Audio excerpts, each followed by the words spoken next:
Next topic, horizontal line test. Vertical line test already பார்த்துருக்கோம். என்ன பார்த்தோம்? வெர்டிக்கலில் வந்து வெர்டிக்கலாக ஒரு லைன் இருக்கும். அந்த லைனை நம்ம கர்வ் ஒன் டைம் தான் டச் பண்ணியிருக்கணும். இப்படி ஒரு டைம் மட்டும்தான். இதுதான் நம்மளோட கர்வ், இது நம்மளோட வெர்டிக்கல் லைன். அது ரெண்டும் ஏதாவது ஒரு இடத்துல மட்டும் மீட் பண்ணியிருந்தா அதுதான் ஃபங்க்ஷன்.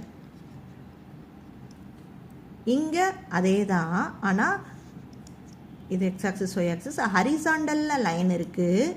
இந்த ஹரிசாண்டல் லைனில் நம்மளோட கர்வ் ஒன் டைம் தான் டச் ஆகிருக்கணும். இந்த மாதிரி இருக்கலாம், ஒன் டைம் மட்டும் டச் ஆகணும். அப்படி டச் ஆகிருந்தால் yes, it is one function. Okay, so example 1.12 பார்க்குறோம். Using horizontal line test determine which of the following functions are 1 அப்போ ஒன் டைம் மட்டும் இன்டர்செக்ட் ஆகிருக்கணும். ஸோ ஃபஸ்ட்டு டயக்ராம் பாருங்கள். இதுதான் ஹரிசாண்டல் லைன். ஹரிசாண்டல் லைன் மேலே நம்மளோட கர்வுங்கிறது இதுதான் நம்மளோட கர்வ். ஒரே ஒரு இடத்துல தான் டச் ஆகிருக்கு. அப்போ yes, it is one function.